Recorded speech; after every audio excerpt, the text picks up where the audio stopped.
Welcome to all of you who are logging in. My name is Alicia Torres. I am the Senior Director of Communications and Hispanic Outreach here at Child Trends.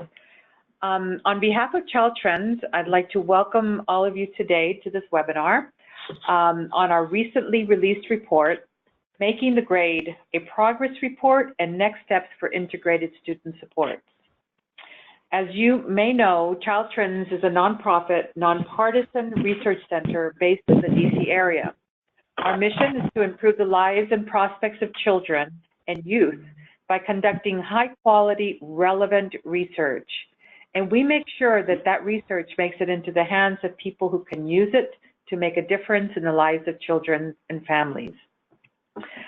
I first wanted to say a few words about logistics. We will be live tweeting here from Child Trends using hashtag ISSwebinar. So you're welcome to join us using that hashtag. Again, the hashtag is ISSwebinar. Throughout the webinar, if you have any technical questions, you can submit them online. You will see a box on the right-hand side of your screen where you can send us questions, whether they're questions for our technical team or whether they're questions for a panelist. We will queue up the questions for the panelists throughout the webinar and present it to them once all presentations have been completed. And we do estimate that we will have about 10 to 15 minutes for Q&A. Next slide. So I first wanted to just give a little bit of background about the report. We all know that educational achievement remains a major vehicle for individual and family success.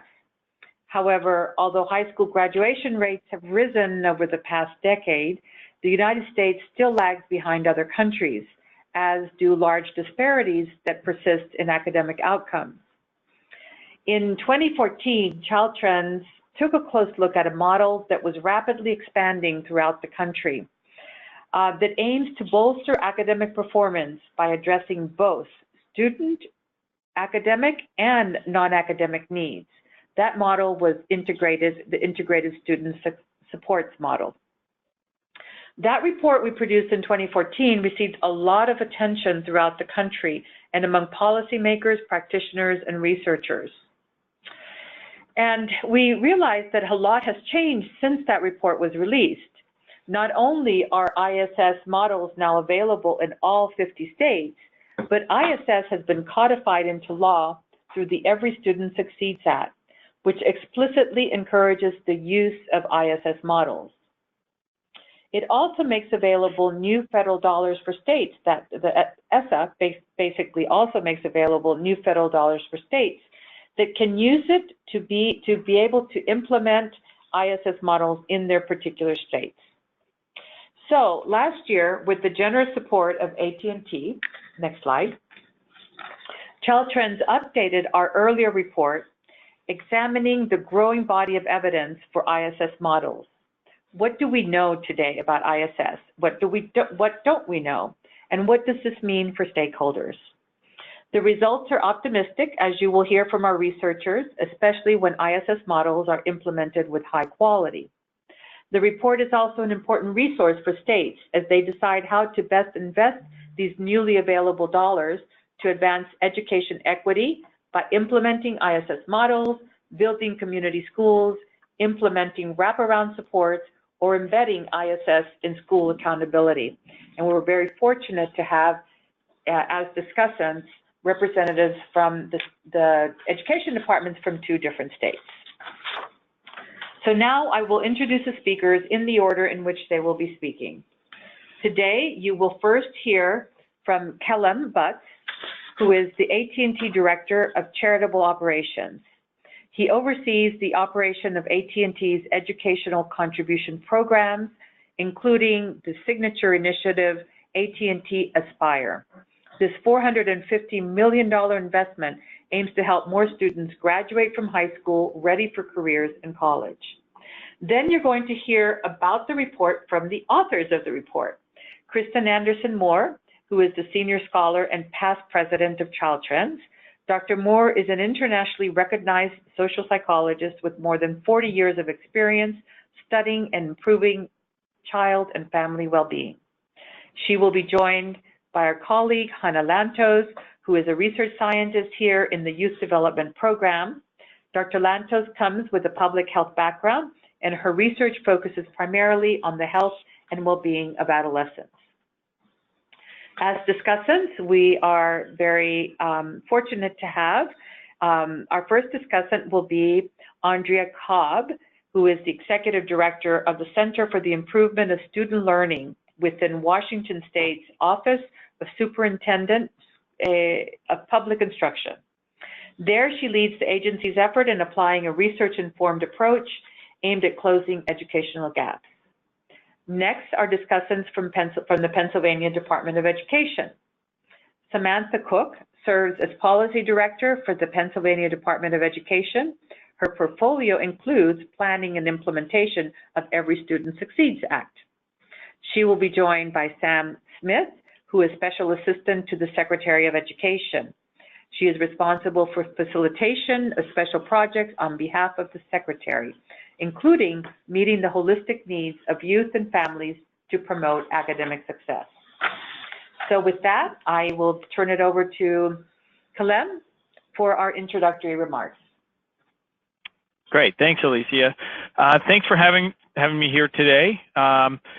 AT&T invests in education and job training to create a skilled and diverse workforce that powers our company, our country, and for the future.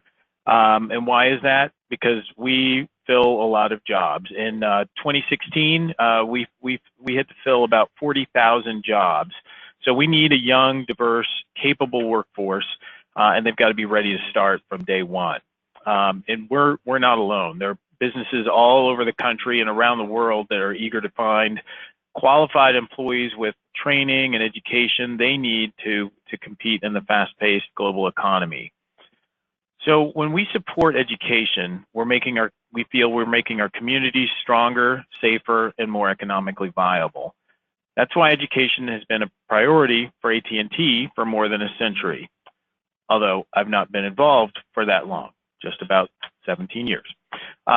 Through our signature philanthropic effort, AT&T Aspire, we help provide access to education and training people need to get and keep good jobs.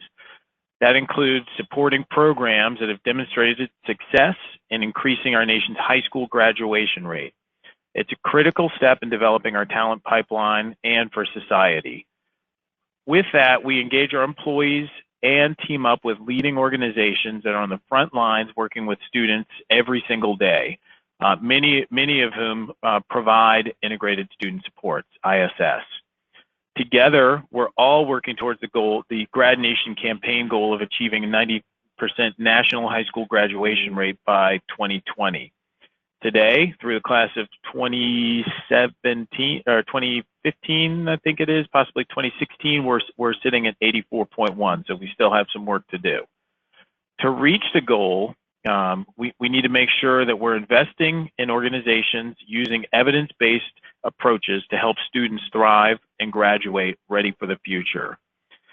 Organizations tracking specific indicators that we know signal a student's likelihood to stay or fall off track to graduation, such as the ABCs, attendance, behavior, course completions, are able to identify those students that need additional help and provide targeted wraparound supports to help them succeed.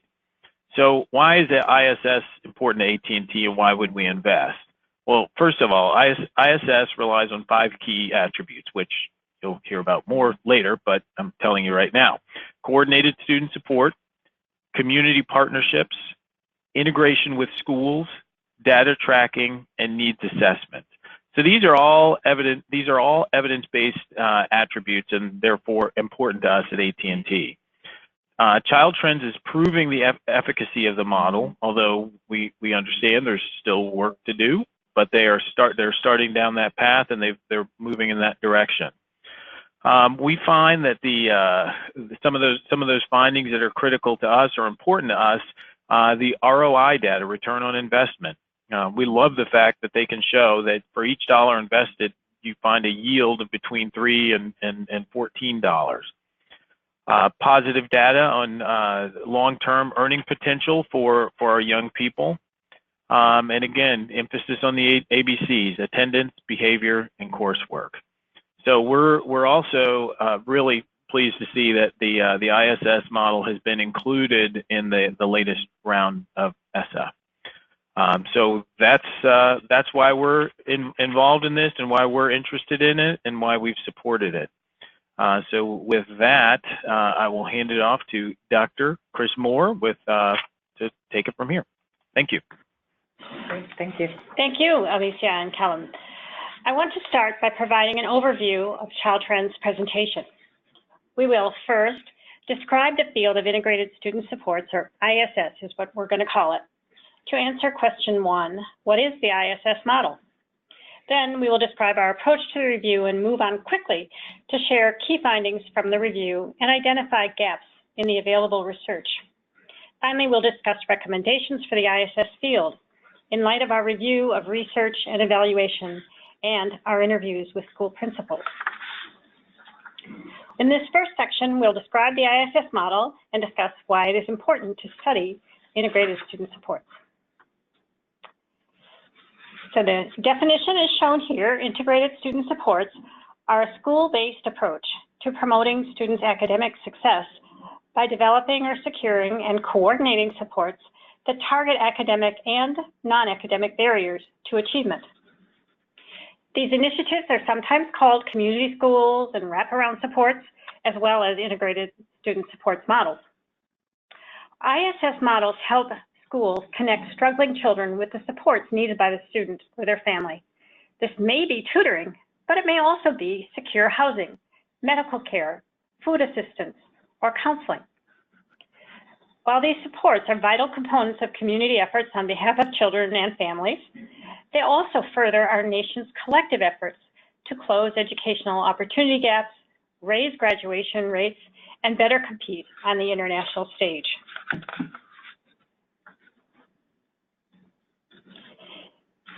In our new report, we find continued evidence to support the 5 core components that we identified in 2014, and thank you, Calvin, for mentioning them again.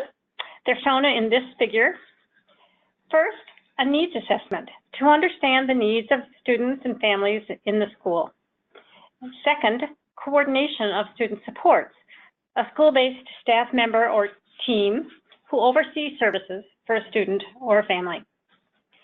Third, community partnerships, tutoring, housing support, summer food, services, supports like these are identified, and working relationships are established and maintained with these school or community-based providers. Fourth is integration within the school. This model is not just for the teachers and not just for the counselor. It engages everyone in the school in an integrated effort to meet students' needs. And data tracking, fifth. As a researcher, I was surprised and pleased to discover how data are central to this model. Both the first and the last core components require good data to first assess needs and then to track whether needs are being met and outcomes are being achieved. The 5 core components circled in red on this slide fit into the broader conceptual model that Childtrends has developed. This model, going from right to left, acknowledges that the goal shown at the tip of the arrow is to foster high school graduation and post-secondary education. In other words, academic outcomes. But in the column second from the right, it recognizes that achieving this goal needs both good academic outcomes and good non-academic outcomes, such as good social skills and emotional health. The next column identifies examples of the kinds of supports that might be needed: physical and mental health, opportunities for in-school and expanded learning time, school climate and instruction, parent education, family counseling, and social services for families in need. And then the core components are identified. As we just saw, these are the steps in the process of establishing and sustaining an ISS model. Finally, the influential factors are acknowledged. Importantly, it's not just the student or school. The student, family, school, and community are all influential participants in the model. So if you read it from left to right, the influential factors jointly implement and participate in the core components to provide the supports needed to achieve the short-term outcomes, which then lead to the long-term academic outcomes. Now, Hannah will provide information on our approach to the review and then the key findings. Hannah? Thanks, Chris. For this review, we conducted 4 different types of analyses. First, we reviewed evidence from rigorous outcome evaluation studies. For this report, we reviewed a total of 19 rigorous evaluations. In order to be included in our review, they had to be randomized control trials or quasi-experimental studies of ISS models. Randomized studies are the most rigorous, but ISS is a school-wide intervention, and it is tough and expensive to randomly assign schools. For this reason, we included well-designed and well-executed quasi-experimental studies as well. These studies might have before and after information or use another school as a comparison population. Second, out of these 19 studies, we reviewed and summarized the findings from the ones that included implementation evaluations. Only 6 of the evaluations included these implementation data. Third, we conducted interviews with school principals in order to assess whether the 5 core components were still relevant and what these models look like to them in practice. Finally, we reviewed benefit cost studies and conducted microsimulations using the social genome model to evaluate the financial effects of these ISS models. Microsimulation models are complex models that estimate how changes in child and adolescent outcomes, such as improved test scores, can impact the development of children and youth, resulting in better subsequent outcomes, such as income, well into their 20s and beyond. Now I'll move on to describing some of the key findings from the report. We have 5 findings from this study that highlight what we now know about integrated student supports. The first finding that we want to note is that across the evaluation studies, we found a mix of positive and null, meaning not statistically significant results. Negative findings were rare. These positive outcomes included improvements in attendance, grades, test scores, graduation, and GPA, suggesting that these models can have positive impacts on a number of key academic outcomes that teachers, administrators, researchers, funders, and policymakers care deeply about. However, there was also an abundance of null findings, causing us to ask what differentiates programs with positive results from those with null results. We will discuss this more later. The second finding was that there were a few specific programs that had consistently stronger results than the group as a whole, suggesting that these programs have something to offer as we seek to understand some of the remaining questions. The evaluations for communities and schools in Chicago, City Connects, Diplomas Now, and Harlem Children's Zone found consistently positive results across a number of outcomes. In these evaluations, we see that both the strength of the program and the choice of an appropriate evaluation design are both important. A lack of positive results in an evaluation could mean that the program was not effective or was poorly implemented. However, it could also mean that the evaluation design was inappropriate. Examples of poorly designed studies included ones that did not have enough participants to measure change, ones where the outcomes did not match the components provided, or ones where a comparison group wasn't actually similar along a number of dimensions. Therefore, these positive results suggest that the studies were well designed and that their programs were impactful.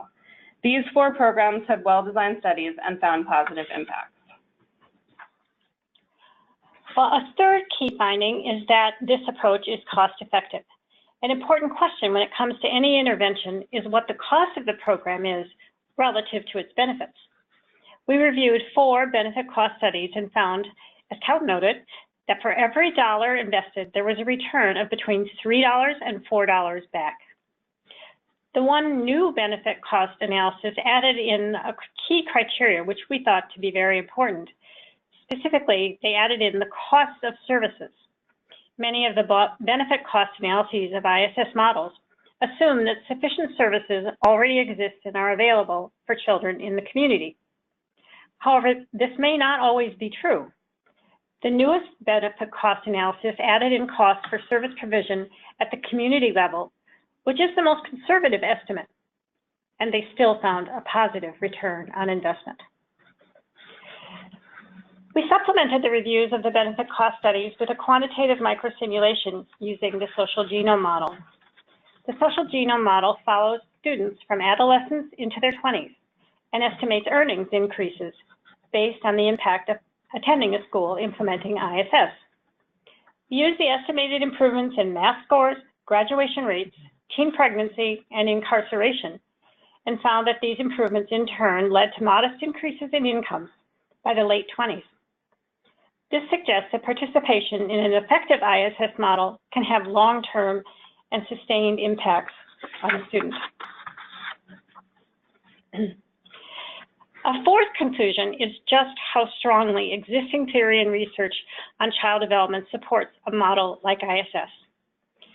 5 well-researched theories are shown here on this slide, and all of them support a model like ISS, and also resonate with many of the principals with whom we spoke. First, the whole child model.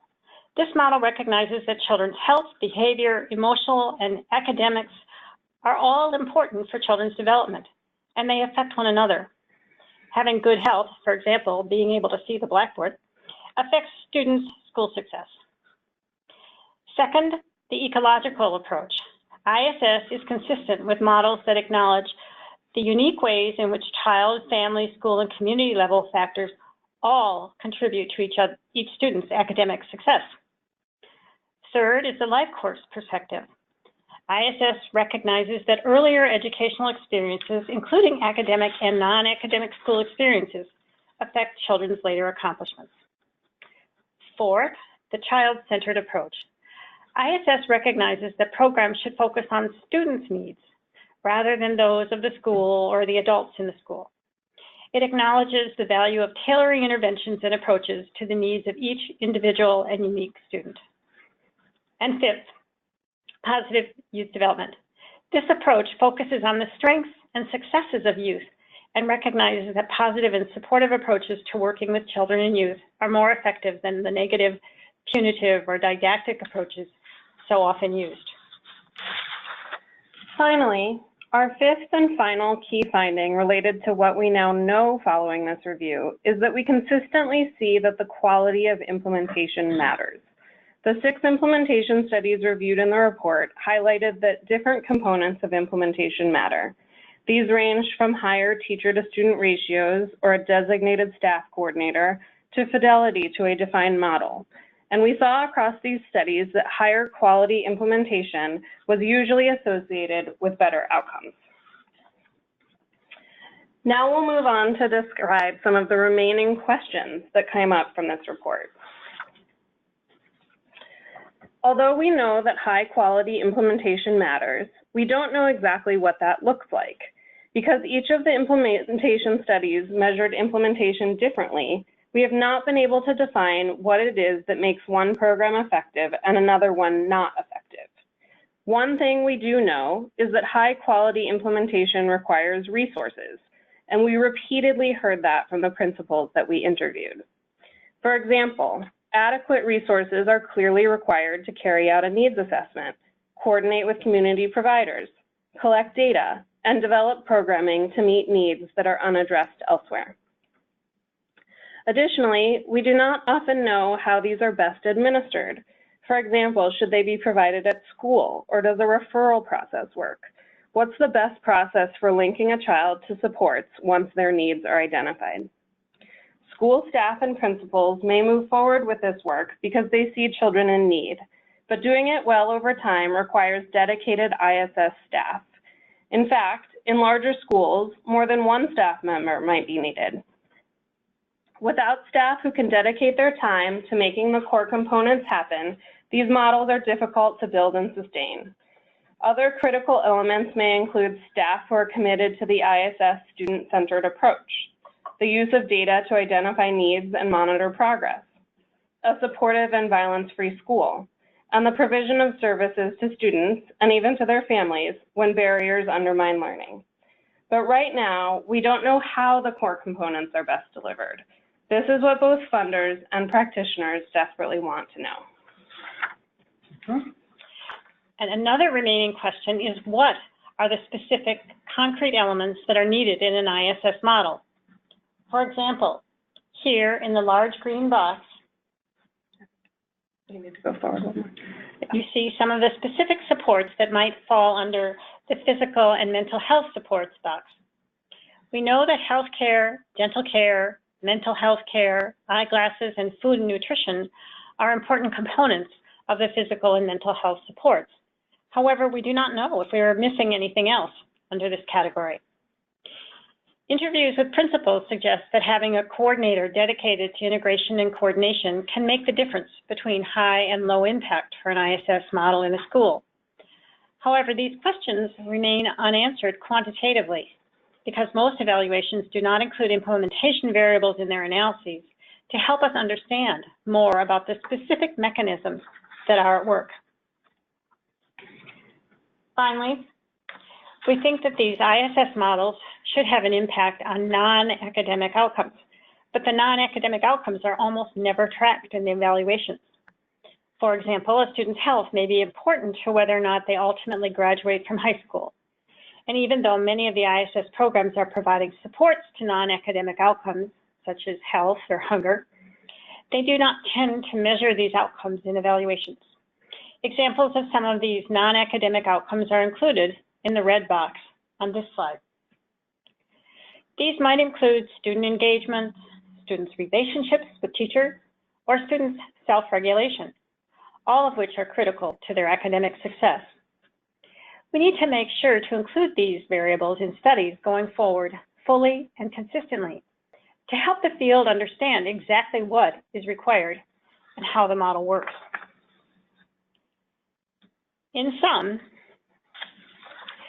though there are definitely still questions that remain unanswered, ISS programs are aligned with what we know about child development and are well suited to meet both the academic and non-academic needs of at-risk students if they are implemented with high quality. Before we end and turn this over to our discussants, we wanted to quickly make sure to also highlight next steps for several key stakeholder groups. First, for state and federal policymakers. There are three specific pieces of guidance for policymakers that we want to focus on here.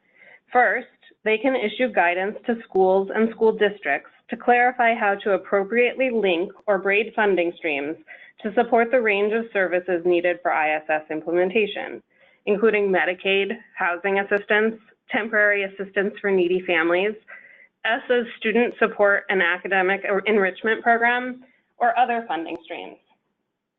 Second, they can expand current technical assistance centers and services to incorporate ISS.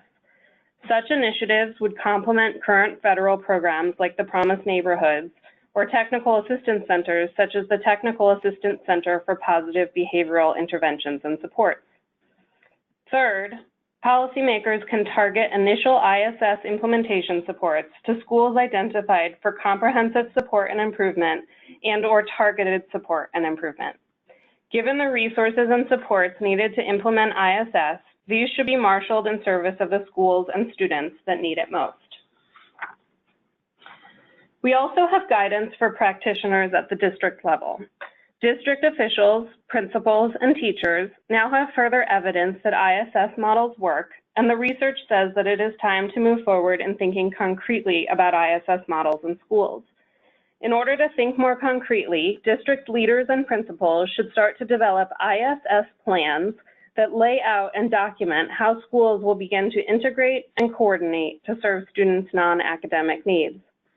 This means thinking about how and when to collect data to both assess needs and measure impact, designing a plan for how to integrate the system into the whole school and coordinate across multiple actors, for example, teachers, counselors, families, and outside organizations, and also requires clearly spelling out staffing and responsibilities of different staff members. We also know that there are other models being implemented in schools. This ISS implementation plan can take into account other models already in use, such as PBIS, social and emotional learning programs, or MTSS models, so that they are streamlined and not existing separately in silos when they are really very well aligned. Finally, funders and researchers also have a role to play. It's important to remember that high-quality research in this field will take time. Grant-funded projects need to allow time for these evaluations to be conducted. There are short-term outcomes that can be important, but long-term outcomes will take time, money, and well-designed research studies. Funders and researchers can also encourage the use of common measures across studies so that outcomes can be more easily compared. The use of appropriately designed studies is also critical. Funders can also prioritize funding researchers who are explicitly focused on studying the mechanisms that drive the positive outcomes. This is one of the key remaining questions about how ISS works and ways to scale it. Finally, both researchers and funders need to focus on building school-level capacity to collect and understand data. Now, we are pleased to turn to our three discussants. Andrea Cobb from Washington State will start us off. Andrea? Good morning, or good afternoon, depending on where you are. It's morning still for us. My name is Andrea Cobb, and I'm joined by my colleague, Kelsey Schmidt, and we work in the Center for the Improvement of Student Learning within the Office of the Superintendent of Public Instruction, which is Washington State Education Agency. At the Center for the Improvement of Student Learning, and you can go to next slide, please. At the Center for the Improvement of Student Learning, we're created inside of our state legislation, and we're housed within the Office of the Superintendent of Public Instruction. And our broad mission is to connect people to the research and information they need to eliminate educational opportunity gaps and improve learning and teaching in Washington State. There are many specific responsibilities of the center, but when we look at them all together, we understand this is our broad mission. Next slide, please. So because I know this is a national audience that we're speaking to, and I'm not sure how familiar you are with Washington's context, we just want to share a little bit more with you about our state. So overall, we have about a little over 1.1 million students who are enrolled in a little more than 2,300 schools. We have roughly, well, exactly 295 school districts. About 11% of our students are English learners. About 14% of our students are receiving services through special education. About 43% of our students are eligible for free reduced price lunch. And as most of us across the country have continued to see rises in our graduation rates, for our class of 2016, we had a graduation rate of about 79% across the state. And then of that group, about 59% of those students went on to some 2-year or 4-year post-secondary program. So just in terms of additional context for our state, we're really fortunate in that we have, and our state legislature is really forward thinking about education, and we have some folks who are huge champions for the students in our state. So several years ago, I think it was back in 2008, our state legislature created what's called the State's Educational Opportunity Gap Oversight and Accountability Committee. And this group is charged with making recommendations to the legislature, the Superintendent of Public Instruction, our Professional Educator Standards Board, who establishes a criteria for certification for our state's educators, and then in addition, our State Board of Education. This group is charged with making recommendations to all of those bodies about how we can implement systemic approaches to closing educational opportunity gaps in our state. So in 2016, this group put forward a set of recommendations to the legislature, one of which really focused in on the fact that schools needed to develop systems to fully support their students with regard to both academic and non-academic support. They argued that these supports needed to be culturally responsive, relevant to students and their families, integrated, and linked to resources in both the school and the community. So based on that 2016 report, you can go to the next slide, we were fortunate to get a piece of legislation passed in the 2016 session. It was House Bill 1541. If anyone's interested in looking at the comprehensive piece of legislation, it's pretty easy to find if you just Google that reference there in Washington State. So the bill itself created the Washington Integrated Student Supports Protocol. And the protocol was based, again, on the recommendations of the EOGOAC, or the Education Opportunity Gap Oversight and Accountability Committee, but it was really largely informed by the 2014 Making the Grade report. Our legislature saw that framework of those 5 components of integrated support and really felt like that was the key piece of policy that they needed to push forward to help schools move in this direction of providing integrated student support. Next slide, please. So you've heard about these core components several times already, but just to be clear for you all, the protocol that the legislature adopted didn't have much in the way of detailed structure to it, but the protocol outlined, in the legislation, it outlined the framework for the integrated student support protocol, which was essentially the 5 core components of integrated student support. So needs assessments, community partnerships, integration within the school. And with that protocol's framework being in the legislature then charged the Center for the Improvement of Student Learning, so that's myself and Kelsey, and we have another colleague, with developing this protocol in partnership with a work group that we convene and in partnership with other educators and staff inside of OSPI and just partners in the community. There's a real strong emphasis in what the legislation for us to really partner across the state to develop this protocol as a tool that schools could use to move their integrated student supports models forward. Next slide. So we spent about a year in working in partnership with the folks in our state and also in partnership with Child Trends. We were really fortunate to connect with them on developing this protocol. And it's not a huge document, so it's something that's accessible at this point. But just to give you some background, we start with a brief background on where the protocol comes from and provide a brief introduction. Then we really draw on a lot of the Child Trends research and research in some of those other areas that were mentioned in Child Trends' talk around the ecological systems theory, the whole child approach. We draw on some of that research to make the case for why an integrated student supports approach is promising for meeting students' holistic needs. Then we talk a bit about the context for integrated student supports.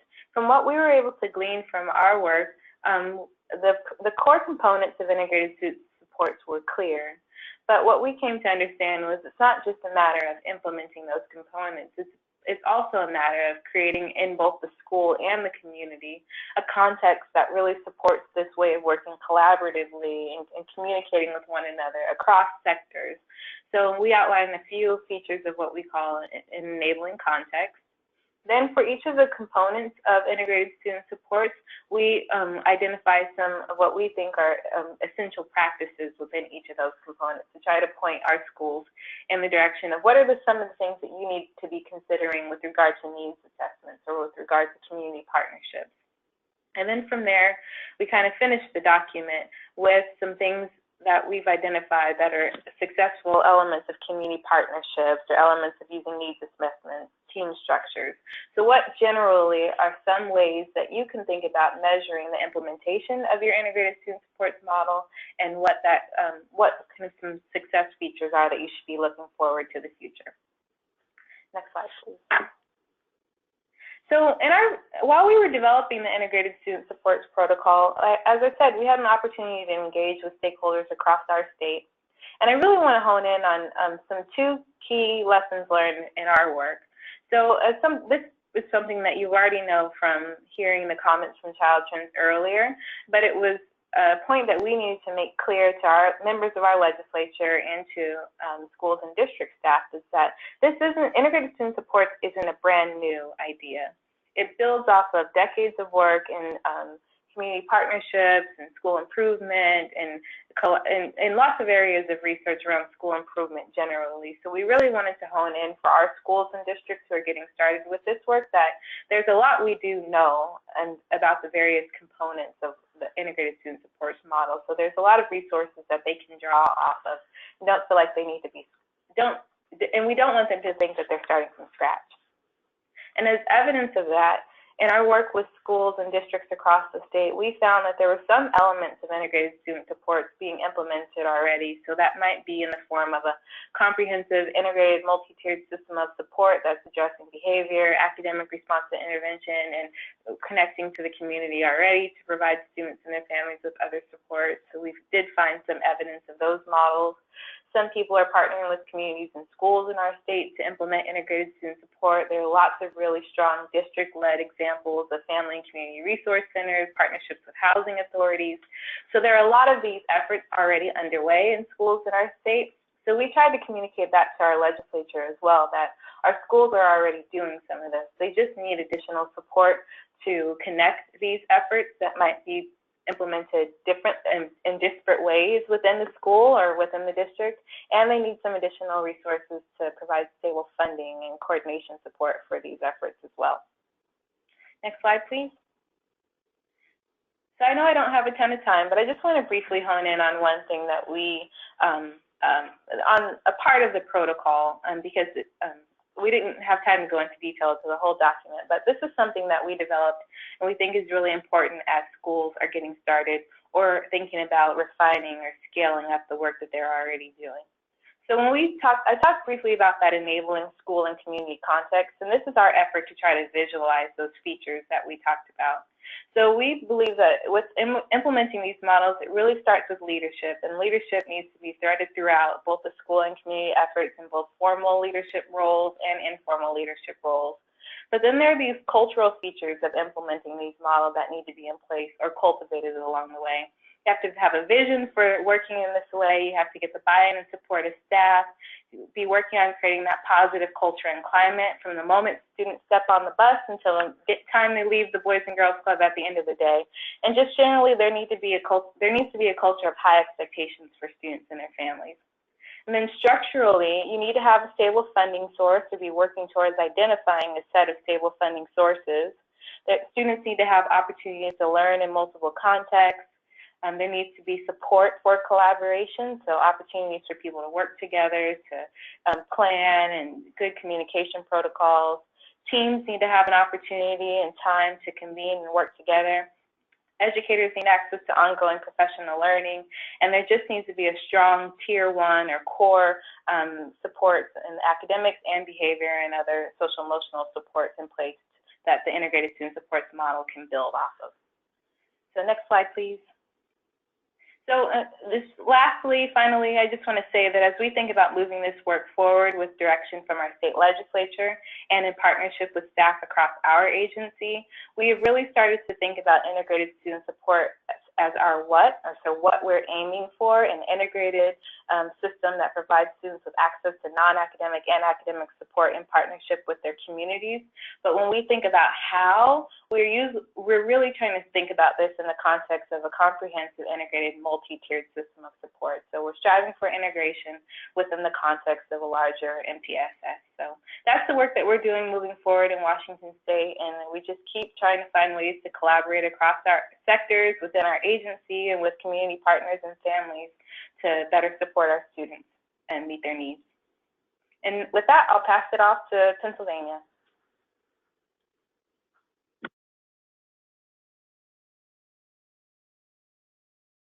Great. Hi, can everyone hear us okay? Yes, you sound great. Awesome. So my name is Sam Cook. I am the Policy Director here at the Pennsylvania Department of Education, and I'm joined by my colleague, Pam Smith. I wanted to provide a little bit of context. So back in 2015, December of 2015, when the Every Student Succeeds Act was signed into law by President Obama, our team was really thrilled by the opportunity that ESSA provided in terms of federal policy, really matching a lot of the initiatives and goals and vision that we had here in Pennsylvania under the leadership of our Governor, Tom Wolf, as well as our Secretary of Education, Pedro Rivera. We're really fortunate in Pennsylvania to have both a governor and a Secretary of Education that really put equity first when it comes to promoting access and opportunity to high quality education for all kids in our Commonwealth. And really saw ESSA as an opportunity to advance a lot of the work that we had already started as a Commonwealth following Governor Wolf's coming into office in January of 2015. And so I think that work really falls into two broad categories. One is a real significant effort to improve the resources that are available to public schools at all education levels, pre-K through post-secondary here in the Commonwealth. And so over the past 3 years, the governor, in partnership with the legislature, has secured historic investments in public education that's really meant to drive additional resources down to classrooms and meet student needs. And I think importantly with that is also a new basic education funding formula that really looks at the specific characteristics and needs of students, as well as schools and communities, and is attentive to the different levels of resources that are required to really ensure that outcomes for students are put first and foremost in how resources are driven out. And I think beyond that too, we're also looking at more holistic and comprehensive measures of success in the way that we're looking at how schools are supporting the needs of whole children. And so over the past 3 years, we've spoken with thousands of educators and stakeholders, parents and families and community members across the Commonwealth to really begin to identify and move forward a new framework to think about the measures that matter when it comes to educational opportunities for students. And these measures are really moving beyond standardized test achievement data that our former report card relied on, and looking at things like snapshots in time around 3rd grade and 7th grade reading and math respectively. We know those are key transition points for students. Looking at things like access to advanced coursework and opportunities to earn industry recognized credentials and put them on a pathway for college and career readiness. And also looking at chronic absenteeism and recognizing the integral connections between student health and well-being and their presence in school with their ability to benefit from the high-quality public education that we're striving to provide in every corner of the Commonwealth. And so I'll turn it over to my colleague Pam to speak a little bit about some of the work we're doing here in Pennsylvania on a programming level that was reflected in our state plan. But I think as you're looking at what Pennsylvania sort of articulated in its vision for K-12 education, what you'll notice is that community schools and integrated student supports really takes a front and center role in our vision for ensuring that all kids across the Commonwealth and their families and the communities they live in are able to benefit from these systems that we have in place and succeed not only in the short term, but the long term as well. Great, thanks, Sam. So one of the elements that may be different from other states for us is that we have a lot of localized control. So local communities make decisions around how they use their funding and which resources they're going to access and programs they're going to implement on site in their school districts. So as a State Department of Education, we've taken the role of technical assistance provider and essentially a partner in removing barriers that may impede districts from accessing successful outcomes for students. So with that in mind, Secretary Rivera really has had this vision of providing holistic supports, as you heard Sam talk about, and essentially understands that you can't decouple the needs of students from the needs of a community. So in our effort to provide technical assistance, we are using many of the same elements that you heard Washington talk about in terms of, PBIS and other integrated support services for kids. And really, one of the mechanisms that we've used to help communities think about localized integration is around the community school model. It fits within the structure that has been outlined in this report and really helps to look at integrated supports from a perspective of, integrated partners, resources, intervention structures, accountability, and data, all within the confines of looking through the lens of how the non-academic factors play into that and then can have an impact on academic success for students. So community schools has a national framework. Obviously, there's standards. So you have this structure within which there's evidence-based sort of framework from within which school districts can operate, and then they can specify and localize sort of what that means all the way down to the building level. So you have a team of folks that incorporates the school and the community into deciding what the needs are specifically for that building, that school community, and then allows them to implement a plan that's responsive to what those needs are. I think one of the greatest benefits to that is that, localized partners can easily understand where they fit into that structure. And then there's also benefit to, supporting whole needs of kids and families and the accountability of what it means to be successful, academically successful, or successful in terms of, transitioning beyond school is owned by the community as opposed to just something that the school is responsible for on their own. So really our focus has been on supporting communities that are interested in doing that, and the inclusion of community schools as an example in our ESSA plan allows sort of that permission for school districts to consider this as an option for how they can utilize their resources or maybe think differently about how this actually fits into school improvement work that they're doing, and really understanding the framework differently for accountability. So in addition to that, one of the other elements that we've incorporated is, depending on your familiarity with the plan, ESSA requires that there's a needs assessment component to help support school improvement efforts. And one of the things that we've done is incorporated the standards and, sort of that what a community school looks like into the needs assessment. So those components are part of that. So it becomes part of a bigger structure of the integrated supports, whether it's for academic or non-academic.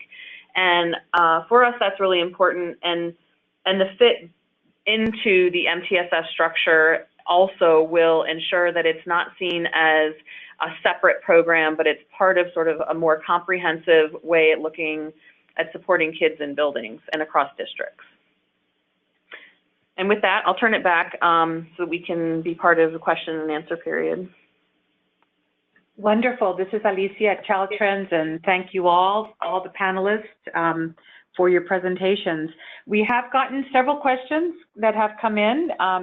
One of them has been directed to both AT&T and to Child Trends and asking what it is that we are doing or what AT&T is doing to inform local district decision makers and make them aware about how to operationalize this information, working with evidence-based partners. And so Kalem, do you want to address what AT&T is doing at that level? Yeah, we do a lot more work with the organizations themselves, and by funding the organizations.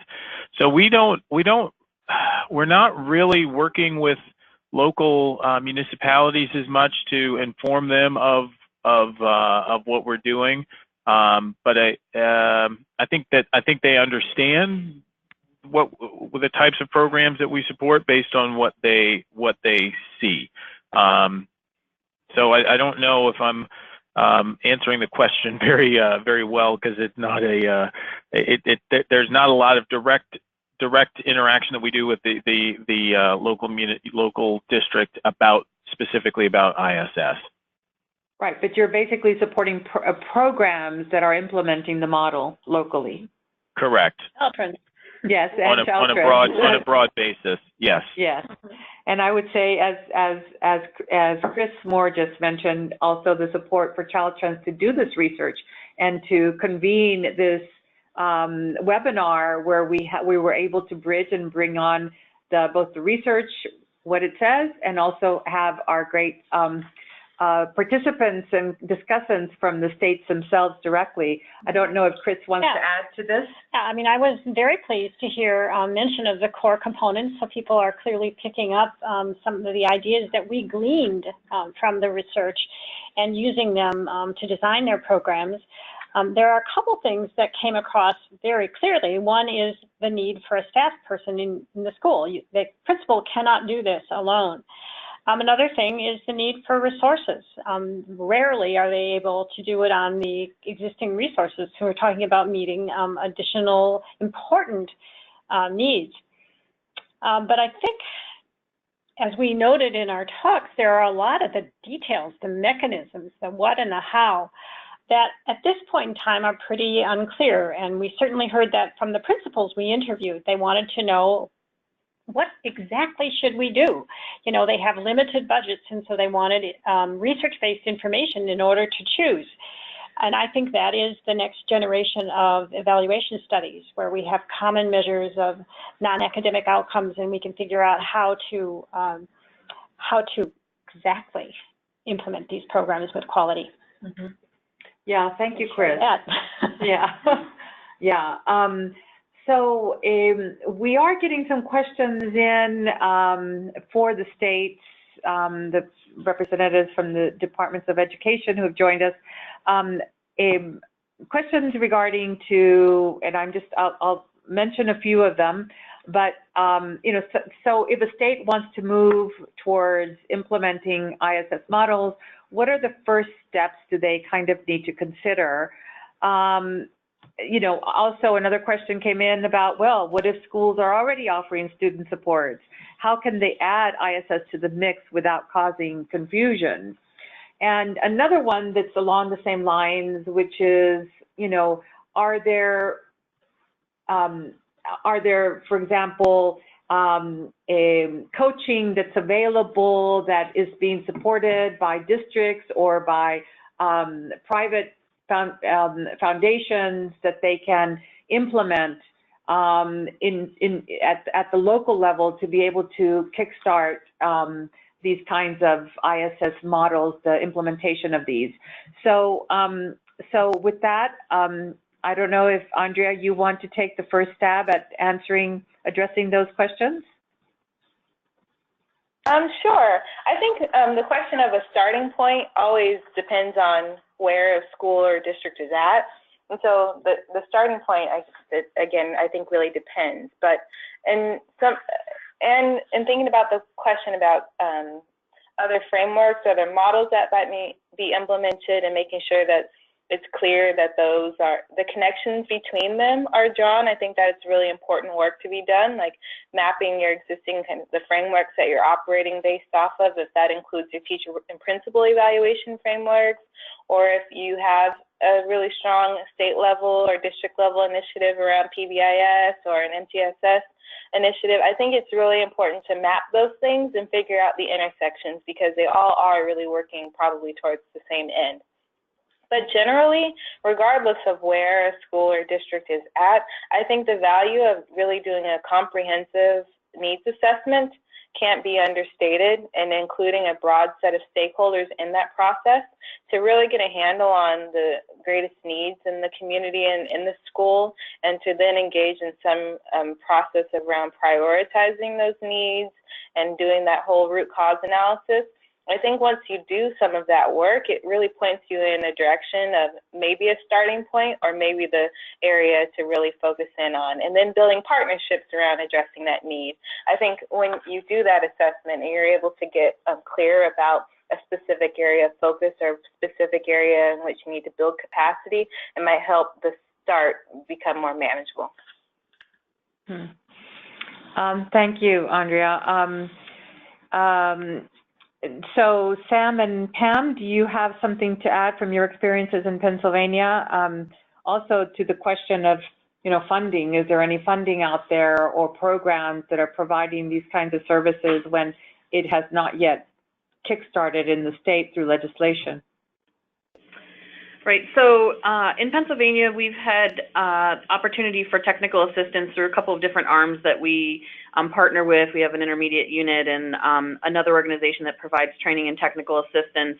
And currently those structures are more formalized for PBIS and helping districts implement MTSS and former RTII structure. So for us, there's some mini grants that districts can use if they're interested in starting some of that up, and then they can employ the technical assistance that's available to them currently at no cost for those two elements. In regards to community schools, we've really been looking at it from the lens of helping very specific communities you know, figure out what it means for them, and then facilitating some of the meetings, helping them identify who the partners are. So it's really more around the technical assistance component. We are definitely in a place right now where, you know, I think there's a state coalition that's been formed to consider, you know, if there'd be legislation opportunities or if there'd be funding opportunities, and having that be driven from the grassroots level. Our role in terms of removing barriers has just been, you know, the inclusion of this in the ESSA plan, which was a huge step in saying, you know, this is a potential model that you can take and a step that you can take, and this is how you can integrate it. So we are sort of in a couple of different places depending on which one of the, you know, structures of the integrated supports you're talking about. Yes, and thank you. Now, I just realized we have actually run over just one bit. There is one question for the researchers. It'll be the last question, and if for those of you who would like to or can stay on for just a couple more minutes. So what is the strongest evidence for ISS models? And that's a question for Chris and Hannah. Mm-hmm. Sure. I can be very quick. I think given the needs for stronger evaluation literature, it is the way ISS aligns with everything we know about what children need. It seems like the right model, and then the real question is how to make it happen on the ground with quality. I think I would also add to that teachers and principals are really the experts in this field, right? They're the ones dealing with children in schools every single day, and this also aligns with what they think, and the models resonate so strongly with them. And so both the literature that Chris mentioned, as well as the practice that the teachers and principals bring, is the strongest evidence. Beautiful. So on that note, on behalf of Child Trends, we want to thank all of you for your interest in the report and for taking the time to attend the webinar. Special thanks to our panelists for their important contributions to this discussion today. And again, take the opportunity to thank AT&T for their support that made this report possible. And if we have not gotten to your questions, we apologize, but we ran out of time. And the webinar has been, in fact, recorded and will be up on our YouTube channel, the Child Trends YouTube channel, later on this afternoon. I know some of you raised that question as to where you could access the recorded webinar. So with that, have a good remaining part of the day, and until next time, thank you all. Thank you. Uh-huh.